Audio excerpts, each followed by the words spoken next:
Good afternoon, everyone, and welcome to today's COVID-19 update. As always, we have Dr. Deena Hinshaw, Chief Medical Officer of Health for Alberta. Dr. Hinshaw. Thank you, Chris, and good afternoon, everyone. I want to begin today by thanking everyone who participated in last night's telephone town hall on COVID-19 vaccines, pregnancy, and fertility. It was great to see strong engagement and thoughtful questions from participants, and I appreciated the expertise my medical colleagues Dr. Corrett and Dr. Castillo shared in response. A recording of last night's town hall is now available at alberta.ca/townhall. We are also developing additional resources based on the important questions we received last night, and those will be posted next week. If you or someone you know is pregnant, trying to become pregnant, or has recently given birth, and has questions or concerns about COVID-19 vaccines, please review the information available on alberta.ca or speak to a physician.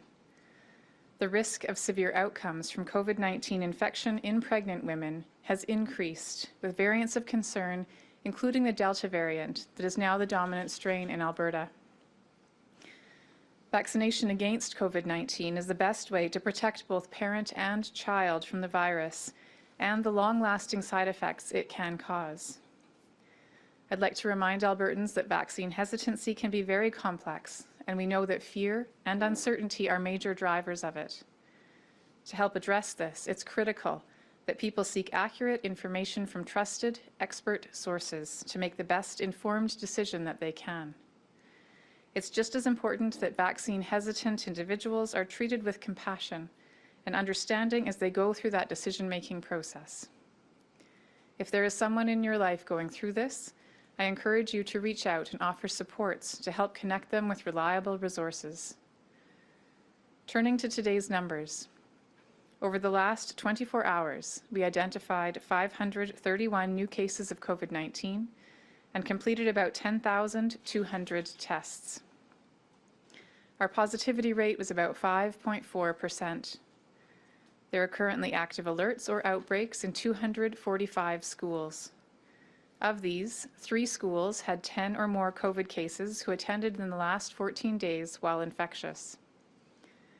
We continue to see a slow and steady decline in hospitalizations, and there are currently 779 people in hospital, including 185 in the ICU. Sadly, I must announce that 12 new deaths were reported to Alberta Health in the last 24 hours.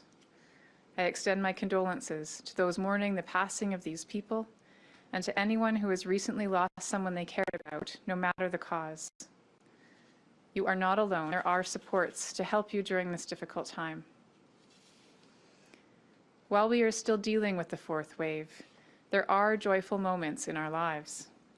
I know that Halloween is a favorite time of year for many young and young-at-heart Albertans. As we head into the weekend and trick-or-treaters put the final touches on their costumes, I ask everyone to follow these basic measures to celebrate safely. First, if you are feeling even slightly unwell, you need to stay at home and you should not hand out candy. As disappointing as it may be to miss out, staying home when we have symptoms, even minor ones, is extremely important. If you are going trick-or-treating, only go with members of your household. Be sure to wear a non-medical mask and sanitize your hands often. If you're handing out candy, please look for ways to limit contact with others. That may mean setting treats out outside, spaced apart for contactless pickup, or using tongs to hand them out while wearing a mask. If you're planning to gather with anyone outside your household, you're legally required to follow the private social gathering restrictions that are in place.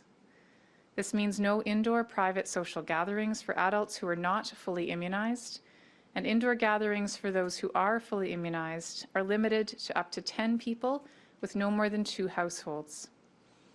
If you're gathering in person, holding it outdoors is the lower risk option. Just be sure there are no more than 20 people in attendance and that there is 2 meters of distancing between members of different households.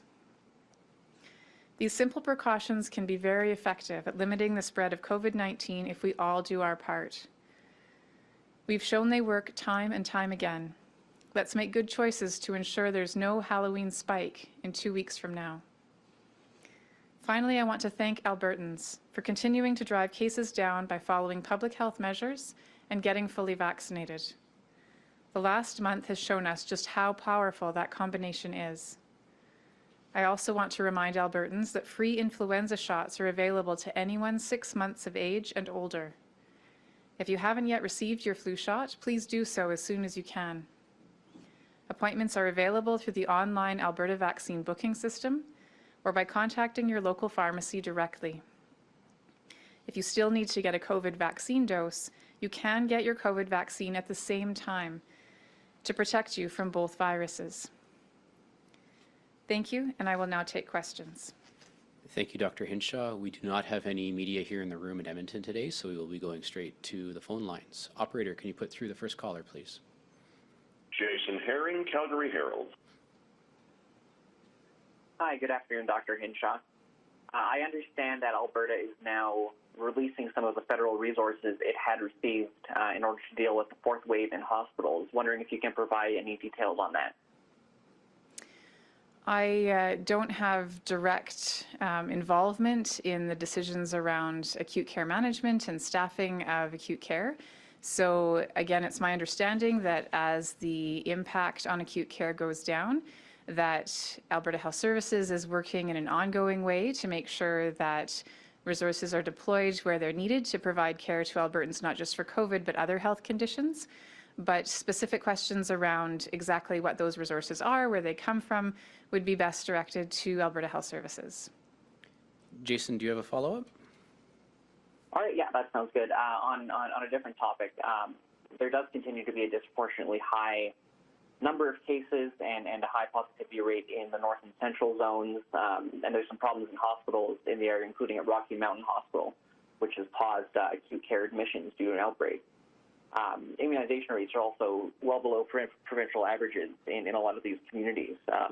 What's the province doing to, boost those immunization rates so that we don't see these areas perhaps prolong the pandemic? We have been working for a long time and certainly redoubling our efforts to work with partners on ensuring people have access to reliable information about vaccines, working with different opinion leaders, working on information products to ensure that Albertans have, again, access to information. There's different communications products that are being developed in partnership with different groups of Albertans across the province who have messages that are, again, making sure that Albertans can see somebody that's similar to them, someone that they may trust a message from, making sure that we're using and collaborating closely with all available partners to really get the message out of how important vaccines are. And as we have been doing, again, for many months, redoubling our efforts in ensuring that there's availability of vaccine, and that's through pharmacies. There's vaccine still available in some participating physicians' offices, working with the mobile vaccine delivery bus to provide opportunities for additional vaccine close to home, and continually looking to get input from local partners, whether that's at the municipal level or other partners if they have specific ideas of what could help in their community.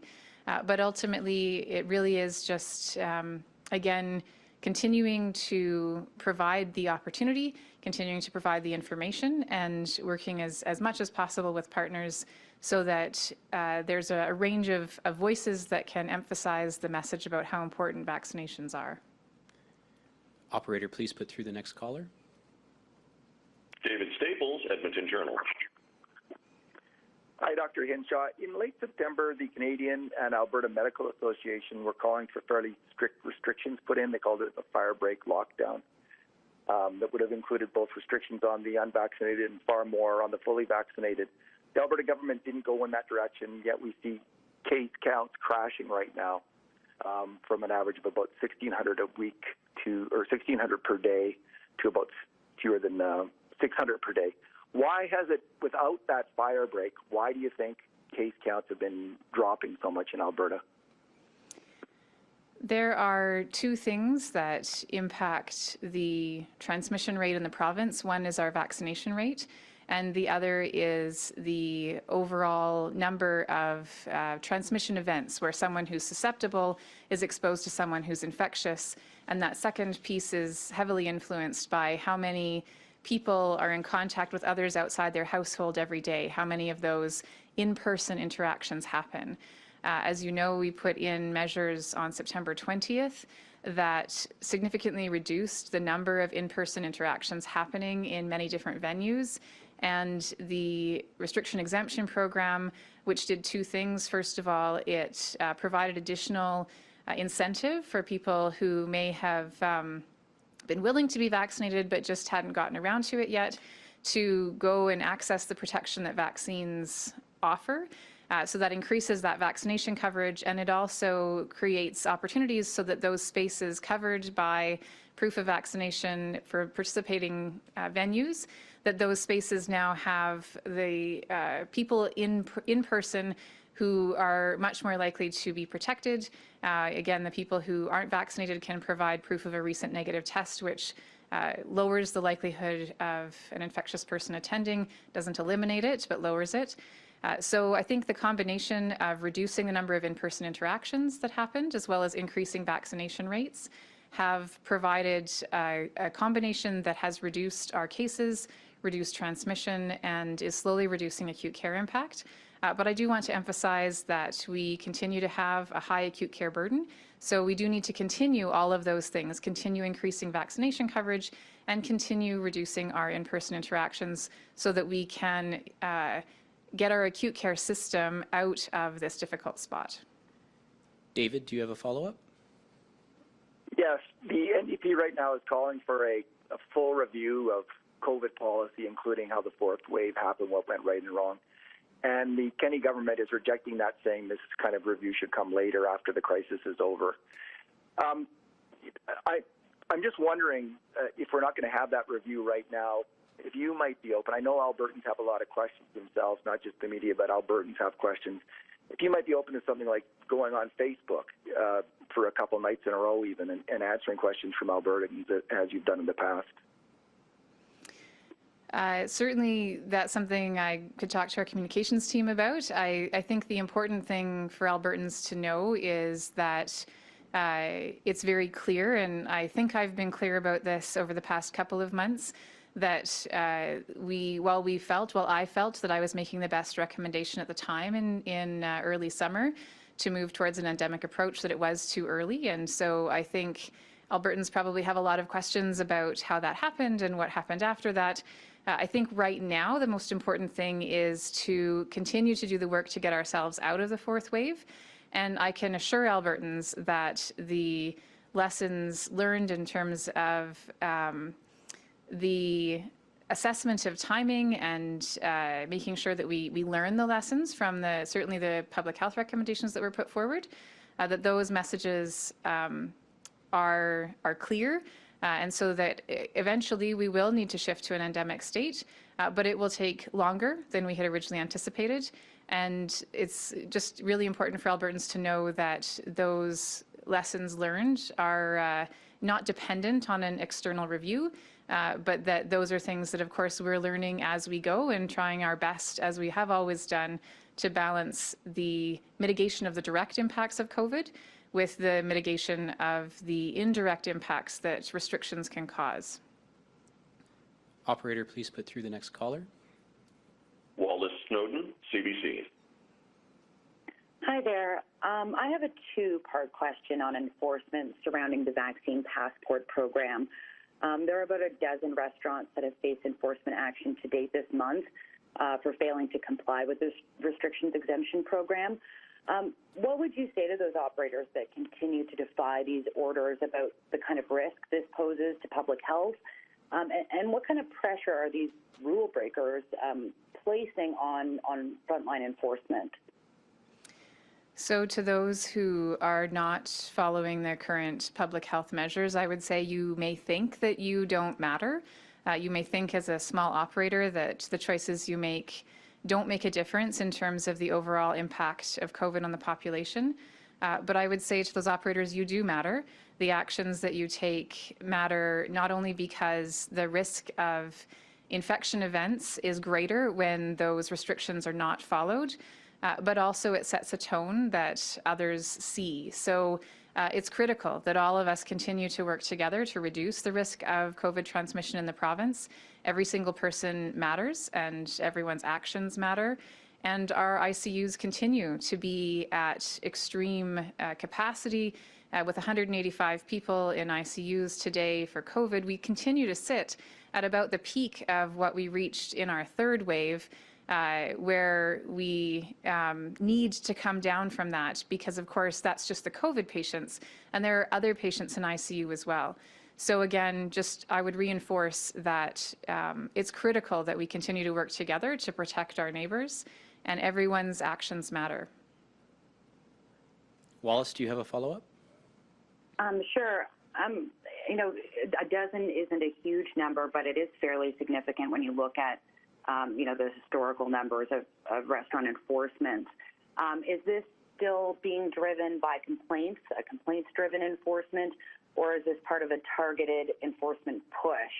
And on that note, are there any plans to increase those frontline resources for inspectors? Unfortunately, I don't have the details about enforcement. Enforcement plans, of course, are independent of the ministry in terms of independent actions of executive officers in Alberta Health Services and the actions of law enforcement officials in local law enforcement agencies. So certainly those organizations might have more details about their current framework and what's planned. And again, I'm not sure about resources specifically dedicated to COVID. So again, those organizations would probably be better positioned to talk about that. Again, I would reinforce that making sure that our communities are protected from COVID is everybody's business, and all of us have a role to play. So would ask those who are operating businesses, those who are attending businesses, to just carry that message and make sure that we're all really mindful of the fact that not just for people who need care from COVID, but for those who may be in a car crash and need ICU care, or those who need surgery and need a hospital bed. We need to protect the system, and it takes all of us working together to do that. Operator, please put through the next caller. Quinn Oler, Global News. Dr. Hinshaw, today we're seeing some of our first lab confirmed cases of influenza in our province. What are you expecting after last year having 0? It's really difficult to predict what will happen this year with influenza. We know that the measures that we used last year against COVID worked extremely well against influenza. As you likely know, we tested more influenza samples than we ever have before, and yet had absolutely no seasonal influenza in the province detected. So this year we do have 3 confirmed cases to date, and we are, of course, rolling out our influenza immunization campaign. So what influenza will look like this year will depend on a few things. One is, of course, we continue to have measures against COVID. As we continue to have significant impact, that should also help to mitigate influenza spread to some extent. The same kinds of things that we're advising for COVID, staying home when sick, washing hands regularly, those things will also help prevent influenza spread. And of course, the more people who step forward to be part of the protection that vaccine offers, the more additional layers of protection we'll have. So it's very difficult to predict at this point. We'll have to watch closely as the season unfolds, and we know that having had no influenza last year, if there are significant transmission events, there could be significant consequences and cases that have an additional impact on the acute care system. But if we all continue to follow these preventive measures, we can protect each other not just from COVID, but also from influenza. Quinn, do you have a follow-up? Yeah. We're talking about Halloween coming up. How big is the potential for Halloween to become like a super spreader or spike event, and how concerned are you about that? Last year, when we were looking at the fall numbers, we saw, of course, an impact from Thanksgiving that seemed to be exacerbated by Halloween and social gatherings. At this time last year, we did not have the same kinds of measures in place that we do this year. So just as it was in our collective hands at Thanksgiving, the same is true of Halloween, and the more that we can, again, encourage everyone around us to be fully immunized, the more we can follow the public health measures in place, the less likely it is that Halloween would be a spike or super spreading event. So we'll, again, do our collective best to protect each other, to protect our neighbors, and to have the same outcome as we're currently seeing from Thanksgiving. We're not seeing that spike, and so we'll aim for that same thing with Halloween. I believe that's all the questions we have in the queue. For now, operator, can you please confirm? Yes, there are no further questions in the queue. Okay, thank you, everyone. That concludes today's COVID-19 Media Avail. Have a good afternoon.